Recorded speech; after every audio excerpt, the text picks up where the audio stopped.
welcome to the latest episode of Community Association Car Chat with David and Steve. And we are with JGS Insurance, your brokerage firm specialized in community association. We spend our days, nights, weekends, evening, afternoons working on community association. Maybe it's a little excessive here, but I'm trying to steal the line from Steve. Steve, why don't you introduce our guest for today? That was about everything I was going to say, but today we're very, very happy to have with us Robin Hoy. Now, she is the co-owner of PuroClean Restoration Services. Robin, thank you for coming and joining us today. Why don't you tell our audience a little bit about you and what it is you guys do? Sure. So, Robin Hoy, PuroClean. Thank you, Steve and Dave, for having me on Car Talk. I am very excited to be here. And we are a fire, water, mold mitigation company. So we clean up disgusting messes, bottom line. All right. That's a pretty clear statement. Now, there's 1,000 restoration companies out there. Your branch specifically in New Jersey. What should guide a property manager's decision into choosing a specific restoration company? I would say there's a few things. One would be trustworthy. Do you like, know, and trust them? I would Google them, check out the reviews, see what their history is, see how long they've been in business, and to see if they're properly trained. And most restoration companies have a certification through the Institute of Inspection, Cleaning, and Restoration. I have my little card here. So I am certified in water damage, applied structural drying, fire and smoke restoration, odor control. And my husband is right now taking a class at commercial drying specialist down in Florida, which is a week-long class. So you want to make sure everybody has proper training in their staff, and also to make sure they have proper insurance. You guys would know about this. So workman's comp, liability, making sure they have all that, right?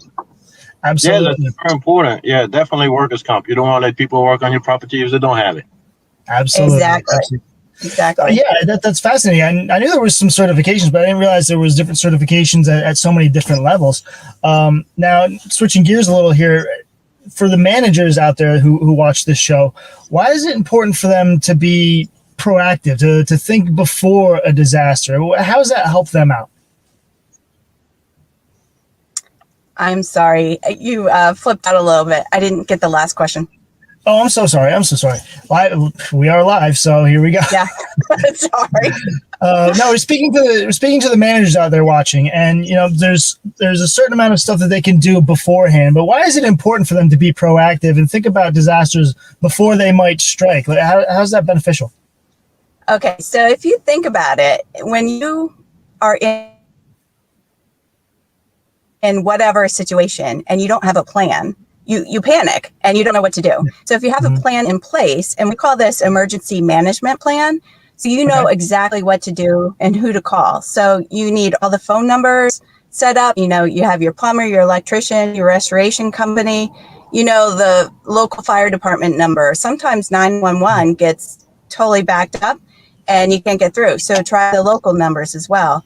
And that just calms you down. And also keys. Whoever has keys or codes to the building, making sure they're going to be on site, making sure there's a backup, and everybody can always get into whatever locked door that's flooded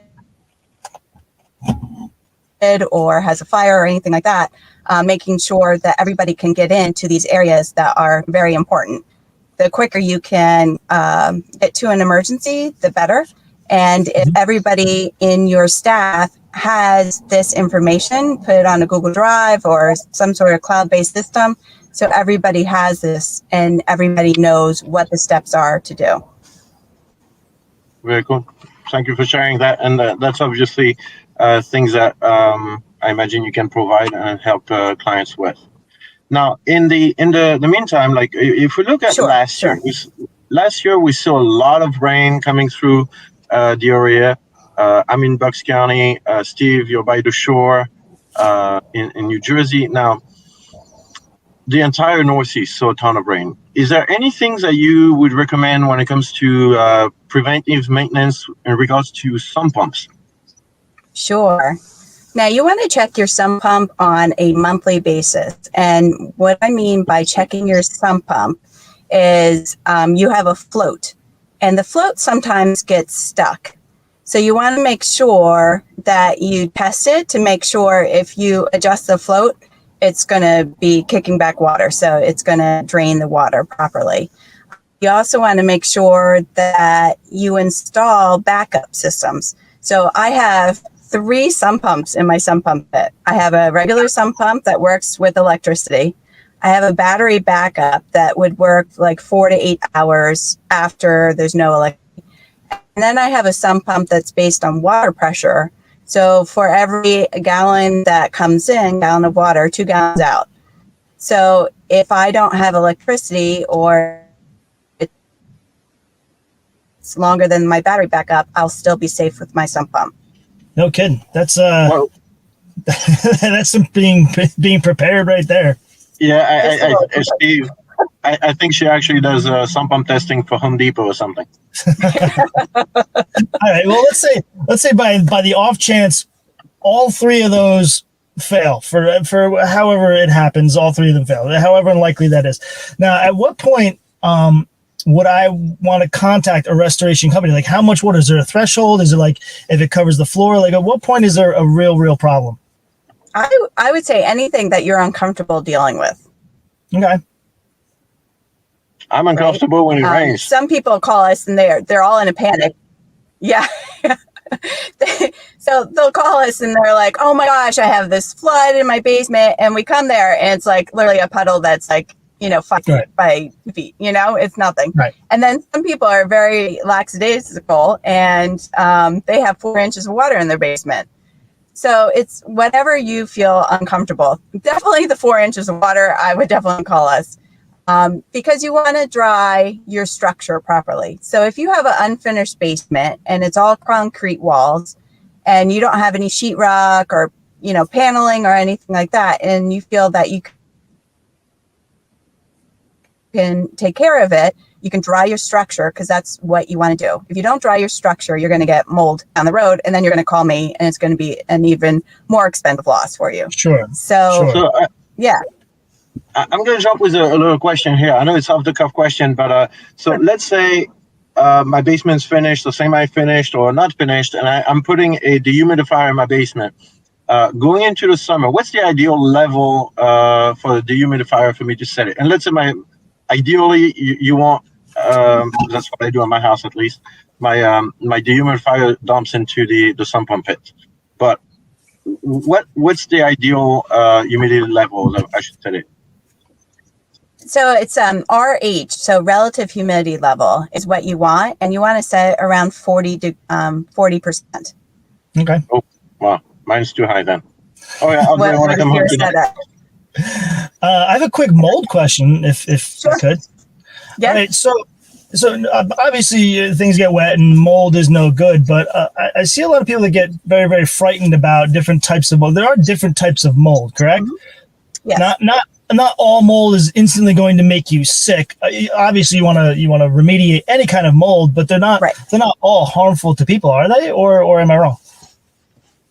Yeah. So there's 2 different answers to your question. So what everybody talks about is black mold, right? You've all heard that terminology. But just because the color is black doesn't mean it's the black mold that everybody's talking about. So that's usually Stachybotrys, and that is because of water. So some sort of water that has, or moisture or high humidity that has fed this particular type of mold. But we're all so some people may be allergic to one type of mold, but not another. So you may have a family of 4 and they all react differently to different types of molds. So what they're saying is you always take care of whatever the mold is in the same way. So you want to make sure that the mold spores don't go to other areas of the house. You want to always wear personal protective equipment to handle that. And you want to remove the moisture. So, David, when you're setting your relative humidity for your dehumidifier, what you're doing is helping the mold spores not grow, because the less humidity, which makes moisture in your house, the more it would feed the mold. Got it. Sounds Thank good. See, Steve, I told you the mold on the blue cheese is not harmful. You're good. It makes me cough. I don't know why. That's true. That's probably another reason why. Switching gear a little bit. We're still in the spring. What's the most common cause of loss that you see in the spring, or most common loss you see? Sure. So it's definitely water. April showers bring May flowers. We get a lot of quick rainstorms, like heavy rain. And, New Jersey, I find that the water table levels are getting more and more as, more building and sea levels are rising a little bit. So we definitely see a lot of water damage, and with that, mold remediation as well, because the humidity levels are starting to get higher and things like that. Got it. All right. Steve, you got anything for our guest today, by any chance? Well, you want to do a little bit of rapid fire, Robin? Sometimes we have a little fun on this show, and people seem to enjoy it. Are you ready for some rapid fire questions? Sure. All right. All right. One or two word answers. That's it. Pretty. We're gonna start off super easy, and then they might get a little bit harder. All right. So first one, super. What's your favorite time of day? Oh, morning. Morning. You're okay. Morning person, huh? Fabulous. Okay. What is the best streaming service available? Audible? Is that a streaming service? Okay. So yeah. All right. So I've heard this one. It's popular with the kids. What's a Finsta? No idea. Okay, I've heard about it. I don't know, David. You might have to watch out for this in the near future. You know what a Finsta is? I'm googling it right now. Okay, I've heard it's a fake Instagram account used to hide things from adults. All right. So what's the longest you've ever gone without sleep?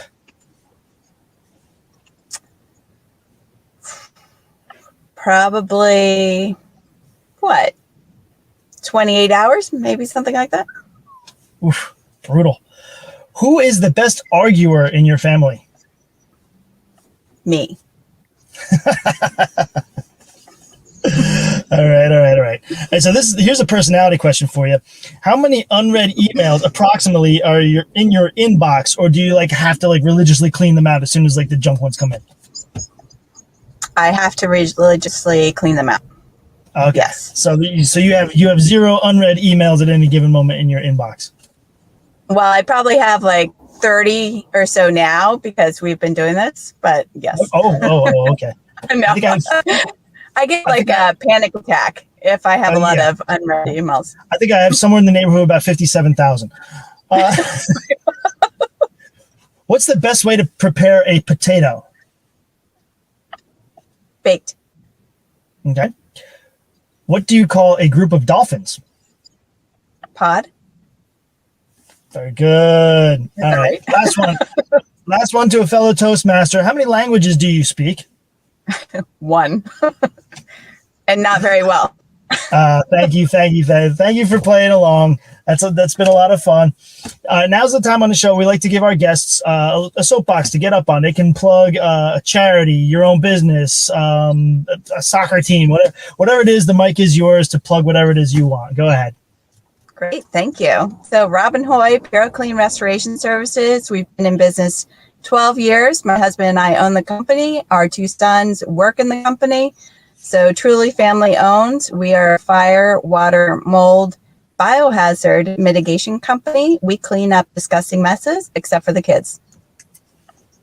Oh, that's a good one. But in the meantime, well, thank you very much. So Steve, sorry you can't call Robin to change baby diapers. Too bad. But we appreciate you jumping in with us, Robin, and we'll see you all next week for the next episode of Community Association Car Chat. See you guys around.